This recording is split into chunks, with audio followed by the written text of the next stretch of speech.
Hello everyone, thanks for joining me for another Diecast Emporium review. It's been a very long time since I've done a case unboxing of Hot Wheels, so I'm really excited. Hope you'll join me for the next several minutes. This is the e-case of 2024 Hot Wheels Premium Fast and Furious. There are a couple models in here in particular I'm really excited to see for the first time, so let's go ahead and unbox this together. As usual, I did purchase my case from James and my friends at jcardiecast.com. There will be a link in this video's description. One of the things I really like that he does, one of the many things, is that if you are not interested in buying 10 cars, which is a case, and you only want a set of 5, he does offer that to collectors too, which I think is really quite cool. Alright, so let's see what we have inside. Taking a look from the top down, passes our first test. Looks like we have 2 of each, which is awesome. So let's go ahead and get started. Oh yeah. Sorry, got distracted by looking at it myself. That is awesome. All right, number 2 of 5. This is the Ford RS200. This was a car built by Ford in the mid-'80s in the United Kingdom, if I remember correctly. We'll talk a little bit more about it in just a minute. This is from Fast and Furious, which I think is the 4th movie, if I'm not mistaken. Holy cow, that looks good. Look at that thing. All right. So that doesn't disappoint. Oh, and here's the other one. We have number 1 of 5, Toyota AE Sprinter. I think that's Torino is how you say it.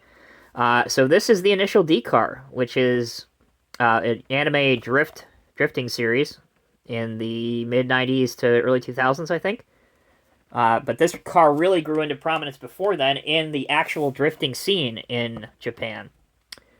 And there's the back of this one. There's that if you need it. These should be appearing in stores if you would prefer, for whatever reason, to waste your time and hunt these down. They should be in stores. All right. Here's the other one of those. I really like this, too. This is my first time seeing it. I don't know if that's any significance or not. This Hot Wheels Premium lettering on the card and kind of like a gold finish. But it really makes it pop. These car culture sets always have excellent card art. I think everybody would attest to that. But these in particular look very good. Number 3 of 5, the 1970 Plymouth AAR Cuda. This is actually a repeat that we've seen. Even in this deco, we've seen a repeat of it. From Fast 6. There's the back. All right. Let's keep going. Here's the other RS200. Cosworth. Here's the other 1970 Plymouth. Seen that before, just a minute ago. All right, here is the 2003 Honda NSX-R. This is from Fast 5, I believe. Fast 4 and Fast 5. I think it was at the end of Fast 4 and into Fast 5. That'll be a favorite, especially among the JDM people. What I'm also noticing about this, and there's always a theme with these Fast and Furious sets, even though it may not be totally obvious, but it looks like all these paint schemes are really not loaded with extra decals, so the paint jobs really aren't busy. I don't know if that was by design or if that's just coincidence, but either way, all of these, there you go, there's the last one, the BNR32 Skyline GTR, they all do not have like the obnoxious, typical Fast and Furious deco schemes on them. So even if you're not a Fast fan, I think you'll want to pick up these for that reason alone. All right, so there you go. That's the 10 cars, the 5 different ones in this case. Let's take a short break. When we come back, we'll open up one of each of these, and you'll get to see them up close on the spin table. All right, welcome back, everyone. Let's go ahead and get started. We're not going to go in any particular order here. We're just going to kind of get through this. I will save the last, what I think are the 2 best ones, the 2 new ones, for last, though, so I guess we are kind of going in some particular order. Anyway, let's take a look at the Plymouth first.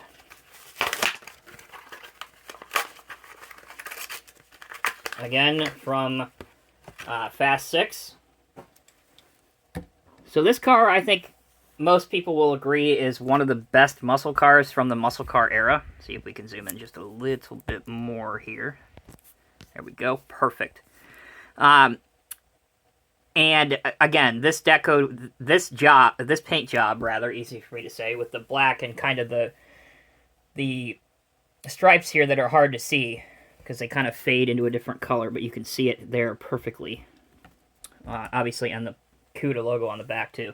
They did a fantastic job with this, and I think whether you're a muscle car fan or, really a car culture fan at all, this will definitely be one you're going to want to pick up if you didn't get it the first time around. And I do like the fact that they highlighted the hood pins on the hood in silver paint. Something small, but I really like it. And the base, of course, it's upside down. There's the base if you want to see what the base looks like. All right, next up, another repeat. 2003 Honda NSX-R. Acura also produced this thing. Same car. And this is Mia's car. So we're 2 for 2 with lady cars. Anyway. And during the scene where they're freeing Dom from the prison bus is where she's driving this, if memory serves me correct, and I hope that it does. Again, just plain black. I really like... Those are my favorite style of car culture wheels. If my opinion's worth anything to you, I really think on every car that they put those on, it looks particularly good. And there's even a license plate on this. I don't know if the previous ones had a brown or a reddish interior. Maybe they did. But it's the first time I'm noticing it on this one anyway. Alright, down to the last repeat. But I think universally this will be the one that probably is still the hardest to get out of the set, just because it's a Skyline. And we know if Hot Wheels releases a Skyline, that collectors are going to like it. This is from Furious 7. I don't remember this being a major car or a major movie car, so it's likely that it was in a background scene somewhere. But again, hey, we're 3 for 3 for black cars. I do like the fact that the radiator guarding here on the bottom, they highlighted that in silver. The turn indicators and headlights look good. Taillights look good on this. The wheels do stick out a bit. Maybe that's how they are on the real vehicle. I don't know, but as you'll spin around right there, you can see the profile, just almost looks like dragster tires on a Skyline, which obviously, of course, would not be accurate. All right, let's get into the two really, really, really good ones. So first up, we'll take a look at the Toyota AE86 Sprinter. As I was saying during the unboxing, this car really came into its own in the drifting scene in Japan. And that's basically because of its inherent ability. It was, if I remember correctly, it was a front-engine, rear-wheel drive car, which is exactly what you want anyway if you're drifting. As far as the movie it was in, obviously I think this would have been in Tokyo Drift.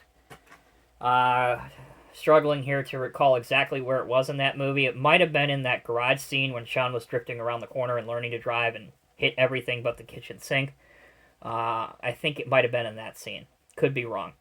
Anyway, produced from Toyota from 1983 to 1987. And as I said already a couple times, it was in the initial anime series. Not a big fan of anime myself, but I will admit I have seen over the years a couple episodes of Initial D and played the arcade video game. If you're a kind of a car fan of more modern era stuff, hard to say that something from the mid-80s is vintage, but it is at this point. The AE86, this car would go on to inspire a lot of the modern supercars that you see today, or at least the affordable supercars that you see today, such as the Toyota 86, which it takes its name from, the GT86, the Scion FRS, which is no longer produced, unfortunately. I love that car. And the Subaru BRZ, which is almost identical to the FRS in the Toyota 86. All right, enough about the real vehicle. Taking a look at the car, spectacular job, Hot Wheels. Got to give credit where credit's due here. The taillights look great, headlights look great. The profile on this car looks almost perfect. Maybe the wheels are a little out of scale for what this should be, but again, considering it is a Hot Wheels model, even a car culture model, overall I think they did a great job with this. All right, next up, we're already at nearly 10 minutes here, so we'll try and get through this last one as quickly as possible, but I like doing deep dives into these. There are a ton of YouTube unboxing videos for Hot Wheels stuff, but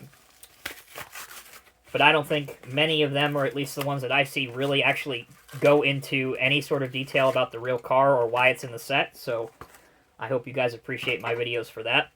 Anyway, last up, we have the Ford RS200. This thing is a beast. This was produced by the British end of Ford Motorsport in the UK from 1984 to 1986. And they wanted to use this as a rally car, but in order for it to qualify for the specific rally class, they had to make sure that they made at least 200 road legal models of the RS200, so that it would comply with the FIA regulations, and thus the RS200 was born. It is a mid-engine car, so hard to compare this to a Ferrari or a Lamborghini, but same concept. Mid-engine design, which means the engine's in the rear. And it is all-wheel drive, which makes it ideal, as I just mentioned, for the world of rallying and rally motorsport. As for the car, I do believe, again, this was a background vehicle. Don't think it featured prominently in any of the films.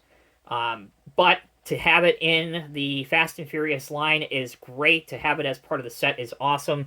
Love the white paint job. I love the rally style running lights at the bottom. Obviously, the blue oval, the black hood scoop. And the back, you can see the engine, a little bit of the engine detail, which I think looks absolutely phenomenal. So, in my opinion, wrapping this video up, I think either the Toyota AE86, I'll get that out eventually, or the Ford RS200 will be the standouts of the set, and I do believe that actually they do deserve to be the standout of the set. So, again, if you want a set or a case, you can pick it up at the link in the video's description. Big thanks to James again for his amazing customer service and getting this over here to be reviewed in a timely fashion. Thank you all for watching. So appreciate it. Check out my other videos that are popping up on your screen right now. And until next time, take care, be well. I'll see you in the next review.